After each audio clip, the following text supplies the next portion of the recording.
दक्षिण चीन सागर के नीचे एक पानी के नीचे का पर्वत श्रृंखला है, जिसमें इतनी गहरी घाटियां हैं कि कोई भी इंसान या मशीन वहां तक नहीं पहुंच पाई।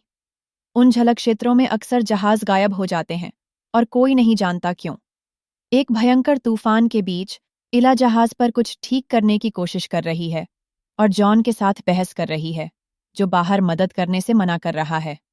अपनी आलसीपन छोड़ो, बाहर आकर मेरी मदद करो, मैं भी तो मेहनत कर रही हूं। अचानक स्क्रीन में खराबी आती है और जॉन का रडार से संपर्क टूट जाता है।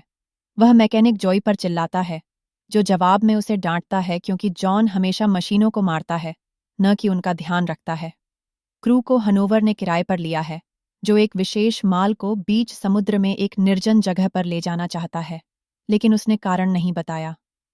हनोवर अपने साथ भाड़े के सैनिकों की एक टीम लाया है, जो समुद्र के आदी नहीं है। टे, जो समुद्र में बीमार हो जाता है, उल्टी करता है और सभी उसका मजाक उड़ाते हैं। टे और मैमूल के बीच बहस होती है। दोनों एक दूसरे पर हथियार तानते हैं, लेकिन अंत में हंसकर मामला सुलझा लेते हैं। फिर समूह टे को फिर से उल्टी करवाने के लिए घिनौनी चीजों का वर्णन शुरू करता है। जोई चुपके से कार्गो बे में जाता है और हनोवर के बक्सों को खोलता है, जहां उसे टॉर्पीडो मिलते हैं। भाड़े के सैनिक उसे पकड़ लेते हैं और उसकी पिटाई शुरू कर देते हैं। इला यह कम्युनिकेशन पर सुनती है और जॉन को मदद के लिए मनाती है। जॉन दीवार पर गोली चलाकर सबको रोकता है और समझाता है कि अगर वे ठीक से व्यवहार नहीं करेंगे तो कॉन्ट्रैक्ट टूट जाएगा और वह मिशन पूरा नहीं करेगा। हनोवर उसे याद दिलाता है कि सवाल न पूछना भी कॉन्ट्रैक्ट का हिस्सा है और सैनिक जोई को मारना जारी रखते हैं। जॉन जवाब में एक सैनिक को मारता है।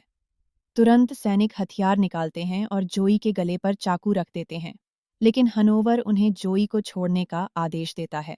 जब इला अपने प्रेमी जोई के घावों की देखभाल करती है, हनोवर अपने लोगों को हथियार देने के लिए बक्से खोलता है और मुलिगन टॉर्पीडो सक्रिय करता है। इस बीच एक शानदार क्रूज जहाज भी तूफान में नौकायन कर रहा है, लेकिन अंदर सभी मजे कर रहे हैं। मालिक साइमन एक भाषण देता है, जिसमें वह अपने प्रोजेक्ट के बारे में बताता है और सभी के सपनों को सच करने का वादा करता है। ट्रिलियन पार्टी में घूमती है और कप्तान एथर्टन से टकराकर उसका बटुआ चुरा लेती है। वह बाहर जाकर बटुआ खाली करती है और समुद्र से आने वाली अजीब आवाज से डर जाती है। फिर ट्रिलियन सिक्योरिटी ऑफिस का ताला तोड़ती है और कैमरे को बबल गम से ढक देती है। वह एथर्टन के बटुए से चुराए गए कार्ड का इस्तेमाल करके तिजोरी तक पहुंचती है, जहां उसे बेशकीमती गहने मिलते हैं। तभी साइमन और एथर्टन आते हैं और उसे गिरफ्तार करवाते हैं। पता चलता है कि उन्हें ट्रिलियन का आपराधिक रिकॉर्ड मिला है, जिसमें उसके चोरी, सजा और 4 देशों में वांछित होने की जानकारी है। साइमन उसे थप्पड़ मारता है और एथर्टन अपना कार्ड वापस लेता है। चूंकि जहाज पर जेल नहीं है, वे ट्रिलियन को स्टोरेज रूम में बंद कर देते हैं, लेकिन साइमन को यह नहीं पता कि ट्रिलियन ने उसका बटुआ चुरा लिया है। ट्रिलियन स्टोरेज में रखे शानदार खाने पीने की चीजों का आनंद लेती है। कंट्रोल रूम में एक रहस्यमयी व्यक्ति घुसता है और कंप्यूटर हैक करके डिस्क बदल देता है। उसके जाने के बाद सभी सिस्टम बंद हो जाते हैं, कम्युनिकेशन टूट जाता है और रडार खराब हो जाता है। गड़बड़ी के बीच एक नाविक पानी के नीचे कुछ बड़ा चीज आते देखता है। अचानक वह रहस्यमयी चीज क्रूज से टकराती है, जिससे दर्जनों लोग गिर जाते हैं। फर्नीचर और टूटे शीशों से चोटिल हो जाते हैं या सीढ़ियों और बालकनियों से गिर जाते हैं। ट्रिलियन पर खाने के बक्से गिरते हैं और क्रूज एक स्पीड बोट खो देता है। भीड़ में दहशत फैल जाती है। लोग गलियारों में भागते हैं, एक दूसरे को धक्का देते और कुचलते हैं। एक महिला बाथरूम में छिपती है और दीवारों से अजीब आवाज सुनती है। तभी टॉयलेट से कुछ निकलता है, उसे पकड़ लेता है और बाथरूम को तोड़ते हुए धीरे धीरे उसकी जान ले लेता है। वापस जॉन के पास वह देखता है कि भाड़े के सैनिक जहाज के अगले हिस्से में टॉर्पीडो लॉन्चर लगाने के लिए छेद कर रहे हैं। रडार अभी भी खराब है, लेकिन उसमें पानी में कुछ दिखता है। यह वह गिरी हुई स्पीडबोट है, लेकिन जब तक जॉन इसे देखता है, देर हो चुकी होती है। उसका जहाज स्पीडबोट से टकराता है और एक बड़ा विस्फोट होता है, जिससे जहाज के कई हिस्से इंजन सहित बुरी तरह क्षतिग्रस्त हो जाते हैं। जॉन को मजबूरन सभी सिस्टम बंद करने पड़ते हैं।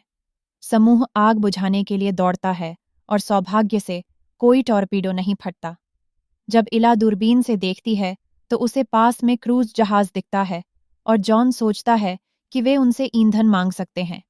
अचानक भाड़े के सैनिक हथियारों के साथ क्रू को घेर लेते हैं और हनोवर घोषणा करता है कि अब वे कमान में हैं।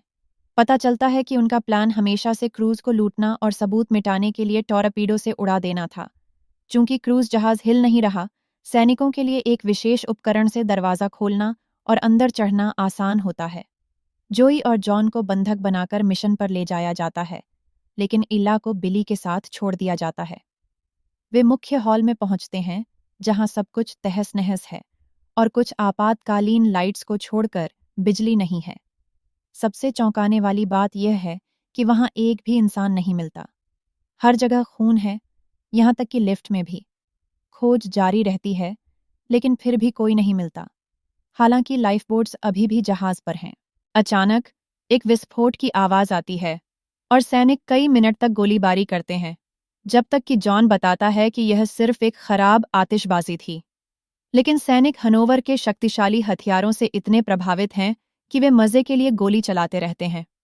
इसके बाद समूह योजना के साथ आगे बढ़ने के लिए बंट जाता है। स्टोरेज रूम में ट्रिलियन जागती है और पाइपों में अजीब आवाजें सुनती है। वह दरवाजा नहीं खोल पाती, इसलिए केबल तोड़कर उसे खोलती है और निकल जाती है। दूसरे जहाज पर इला क्रैश से हुए बड़े छेद की मरम्मत कर रही होती है। तभी उसे पानी में कुछ डरावना दिखता है। वह एक तैरती लाश देखकर दहशत में आ जाती है और सोच ही रही होती है कि क्या करे। तभी कुछ उसका पैर पकड़कर उसे पानी में खींच लेता है। क्रूज के मैकेनिकल रूम में जॉन और जोई अपने जहाज की मरम्मत के लिए जरूरी पार्ट्स ले रहे होते हैं। जॉन बताता है कि इस क्रूज का हॉल अभेद्य माना जाता है, इसलिए उसे समझ नहीं आता कि इतना मजबूत क्या हो सकता है जो इसे तोड़ दे। टे को अजीब आवाज सुनाई देती है और वह गलियारे में जांच करने जाता है। कुछ देर भटकने के बाद उस पर कुछ गिरता है, लेकिन यह सिर्फ कुछ केबल्स हैं। जैसे ही आवाज जारी रहती है, टे पानी में बुलबुले देखता है और पास जाता है। तभी वह तुरंत मारा जाता है। बाकी लोग उसकी चीख और तेज होती अजीब आवाज सुनते हैं। मुख्य ऑफिस में ट्रिलियन फिर से तिजोरी खोलने की कोशिश करती है और बाकी समूह से पकड़ी जाती है। हनोवर उसे गले से पकड़कर पूछता है कि क्या हुआ, लेकिन उसे कुछ नहीं पता। एक सैनिक उससे साइमन का कार्ड लेता है और तिजोरी खोलता है। तभी उसे सिर पर कुल्हाड़ी लगती है। पता चलता है कि साइमन और कुछ बचे हुए लोग वहां छिपे थे। समूह गोलीबारी शुरू करता है और ज्यादातर लोगों को मार देता है। फिर उन्हें एहसास होता है कि वे आम नागरिक थे। साइमन और एथर्टन गोलीबारी से बच जाते हैं और सैनिक उन्हें बंधक बना लेते हैं। उसी समय मैमूली हनोवर को बताता है कि टे मर चुका है। जॉन कहता है कि नीचे कुछ है और उन्हें निकलना चाहिए। अचानक मैमूली को नीचे खींच लिया जाता है और पानी में घसीटा जाता है, जिससे उसका सिर पाइप से टकराता है। जोई और जॉन स्तब्ध होकर देखते हैं। जब मैमूली को एक अंधेरे कोने में ले जाया जाता है और भयानक आवाजें पुष्टि करती हैं कि वह मर चुका है। जोई जरूरी पार्ट्स लेने दौड़ता है और जॉन मैमूली की बंदूक से गोली चलाता है ताकि वे कमरे से निकल सकें। जॉन और जोई एक गलियारे में पहुंचते हैं, जहां वे पानी में एक आकृति को हिलते देखते हैं। राक्षस फर्श को तोड़ता है और जैसे जैसे वह पास आता है, दोनों तेजी से भागकर एक दरवाजा बंद कर देते हैं ताकि वह प्राणी बाहर रहे। तिजोरी में साइमन हनोवर को बताता है कि राक्षस हर जगह हैं, इसलिए हनोवर मान जाता है कि लूट को इंतजार करना पड़ सकता है। जब सभी का ध्यान बंटा होता है, ट्रिलियन भागकर लिफ्ट में चली जाती है, जहां उसे शाफ्ट में डरावनी आवाजें सुनाई देती हैं। जब दरवाजे खुलते हैं, जोई और जॉन उसे बाहर जाने से रोकते हैं। आवाजें तब तक जारी रहती हैं जब तक लिफ्ट मुख्य ऑफिस में नहीं रुकती, जहां बाकी समूह भी आ जाता है। सैनिक अभी भी राक्षस की कहानी पर यकीन नहीं करते और सोचते हैं कि जॉन ने उनके दोस्तों को मारा। जब मुलिकन उसे पकड़कर चिल्लाता है, जॉन उसे घुटने मारता है। तभी लिफ्ट हिलने लगती है और तेजी से चलने लगती है। समूह डर जाता है और उसे रोकने की कोशिश करता है, लेकिन बटन काम नहीं करते। तभी केबल टूट जाते हैं और लिफ्ट तेजी से गिरने लगती है। सौभाग्य से जब यह क्रैश होती है, दरवाजे टूट जाते हैं और सभी बाहर लुढ़क जाते हैं। इस मंजिल पर उन्हें हर जगह खून और गू से ढके कंकाल दिखते हैं। गलियारे के अंत में दरवाज़ा मुड़ने लगता है और ताला टूट जाता है। दीवारें भी मुड़ने लगती हैं, लेकिन कुछ सेकंड में रुक जाती हैं। समूह चुपचाप इंतजार करता है, उम्मीद करता है कि राक्षस चला जाएगा। लेकिन जब एक सैनिक गलती से एक खोपड़ी पर पैर रखता है, तो आवाज से राक्षस पागल हो जाता है और फिर से दीवारों पर प्रहार करता है। हनोवर और जॉन गोली चलाते हैं और समूह पीछे हटकर दूसरा दरवाजा बंद कर देता है, इससे पहले कि राक्षस उन्हें छू पाए। दूसरे जहाज पर बिली इला को ढूंढ रहा होता है और पानी में कुछ अजीब देखता है। कुछ मिनट बाद समूह मेंटेनेंस रूम में पहुंचता है, जहां कोई खून या नुकसान नहीं है। साइमन और इथर्टन बताते हैं कि वे मदद के लिए कॉल नहीं कर सके क्योंकि सिस्टम में कुछ गड़बड़ हो गई थी। लेकिन जॉन निष्कर्ष निकालता है कि साइमन ने ऐसा किया क्योंकि उसे पता चलता है कि साइमन और हनोवर एक दूसरे को जानते हैं। पता चलता है कि साइमन कर्ज में है, इसलिए उसने भाड़े के सैनिकों को क्रूज लूटने और बीमा राशि के लिए इसे उड़ाने के लिए रखा था। उसका प्लान यात्रियों को लाइफ बोट्स में बचाने का था, लेकिन राक्षसों ने सब कुछ बर्बाद कर दिया। एथर्टन गुस्से में साइमन पर हमला करता है और हनोवर को उन्हें अलग करना पड़ता है। जब उनका ध्यान बंटा होता है, ट्रिलियन एक बंदूक चुरा लेती है। तभी जोई अपने कंधे पर कुछ गू गिरता देखता है और जब वह मुड़ता है तो छत पर विशाल टेंटिकल्स देखकर चीख पड़ता है। जॉन गोली चलाता है जिससे खून और गू उन पर गिरने लगता है। गोलियां एक टेंटिकल को फाड़ देती हैं और उसमें से बिली गिरता है। वह असहनीय दर्द में चीखता है क्योंकि गू धीरे धीरे उसके शरीर को विघटित कर देता है, जब तक कि केवल कंकाल नहीं बचता। दहशत में आया समूह भागते हुए गोलियां चलाता है, जितने टेंटिकल्स को नष्ट कर सकता है करता है। लेकिन राक्षस जहाज के हर कोने में दिखाई देते हैं। पैनिक में समूह बंट जाता है और ट्रिलियन जॉन को ढूंढकर उसे अपने जहाज में ले जाने की विनती करती है। उनकी बात एक हमलावर टेंटिकल से बाधित होती है, जिससे ट्रिलियन भाग जाती है। जॉन देखता है कि टेंटिकल में दांत हैं, लेकिन आंखें नहीं। यह किसी भी आवाज पर प्रतिक्रिया करता है। जॉन चाहे जितना धीरे चले, राक्षस उसे सुन लेता है और अपने टेंटिकल मुंह से हमला करता है। सौभाग्य से ट्रिलियन वापस आती है और गोली चलाकर टेंटिकल को घायल करती है, जिससे वह चला जाता है। एक अन्य गलियारे में साइमन को एथर्टन राक्षस द्वारा पकड़ा हुआ मिलता है, लेकिन वह मदद करने से मना कर देता है। ट्रिलियन और जॉन आते हैं और उसे निकालने की कोशिश करते हैं, लेकिन राक्षस बहुत मजबूत है और उसे तुरंत निगल लेता है। बाकी लोग भी आते हैं और जॉन के साथ गोली चलाते हैं, जब तक कि राक्षस दिखाई नहीं देता। साइमन बताता है कि आकार को देखते हुए ये टेंटिकल्स एक म्यूटेटेड वर्म के हैं, जो अपने शिकार का सारा तरल चूस कर कंकाल छोड़ देते हैं।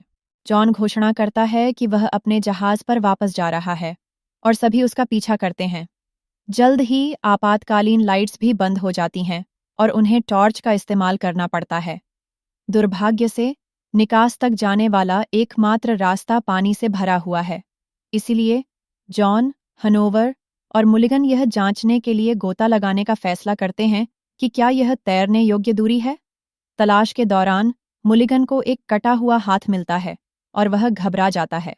जॉन और हनोवर उसे बाहर खींचते हैं जब वे दूसरी तरफ पहुंचते हैं। तभी बाकी समूह के पीछे गलियारे में एक राक्षस दिखाई देता है और जोई को जल्दी से दरवाजा बंद करना पड़ता है। राक्षस स्टील पर प्रहार शुरू करता है, इसलिए डरा हुआ साइमन पानी में कूदकर बाकियों के साथ शामिल हो जाता है। दरवाजा आखिरकार टूट जाता है और वर्म्स इंसानों पर हमला करने की कोशिश करते हैं, जो तुरंत गोली चलाते हैं। सैनिकों के हथियार की ताकत से ट्रिलियन पानी में गिर जाती है। जल्द ही जोई की गोलियां खत्म हो जाती हैं, इसलिए वह भी पानी में कूद जाता है। आखिरी सैनिक गोली चलाता रहता है जब तक कि वर्म पीछे नहीं हटता। फिर वह बाकियों का पीछा करता है। दुर्भाग्य से एक वर्म उसे ढूंढ लेता है और पकड़ लेता है। मरने से पहले वह एक ग्रेनेड सक्रिय करता है, जिससे वह राक्षस को भी मार देता है। समूह किचन में फिर से मिलता है और अपने विकल्पों पर चर्चा करता है। साइमन बताता है कि उसने प्लान के हिस्से के रूप में एक रेस्क्यू टीम रखी थी, लेकिन वह 24 घंटे में आएगी। आधा समूह सोचता है कि उन्हें जॉन के जहाज पर जाना चाहिए, जबकि बाकी सोचते हैं कि किचन में इंतजार करना चाहिए क्योंकि वहां पर्याप्त भोजन है।